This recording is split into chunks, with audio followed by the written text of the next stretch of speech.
Alright, so before this video actually starts, I just want to remind you guys that I'm actually be giving away an iPhone 12 whenever it launches. The only rule that it will be is to go follow me on Instagram. So if you guys want to be early for the giveaway, you guys know what to do. I discovered a widget that not a lot of people know, and every time I show somebody, it's like, hey, how can I do that? So today I want to show you exactly that, but to you, and I want to show you this. It's awesome.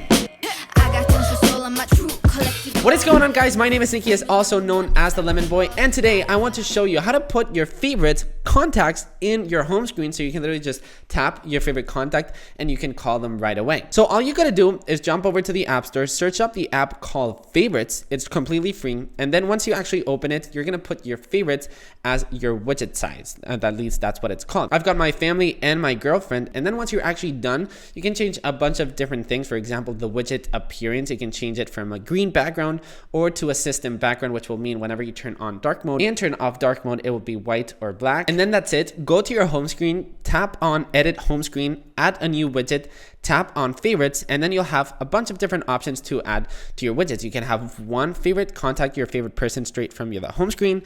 Then you can have 4 favorites, or then you can literally have 9 favorites on the home screen of your iPhone. Now this is extremely useful. You know that one person that you're always calling. Maybe it's your mom, maybe it's your wife, maybe it's your brother, whoever the heck it is. You're gonna have that one person, and that's the one that I actually have in my home screen. So yeah, that's pretty much it for this video. If you guys enjoyed this video, of course, make sure to give it a big thumbs up, and let me know in the comments down below, of course, if you guys are actually gonna download this widget, but your favorite iOS 14 widgets, because I'm actually gonna be making a video with the best iOS 14 widgets, and I'm actually gonna be showing you my home screen as well. So yeah, do that, comment, and all that, and I'm gonna go actually eat lunch because I'm freaking hungry, baby.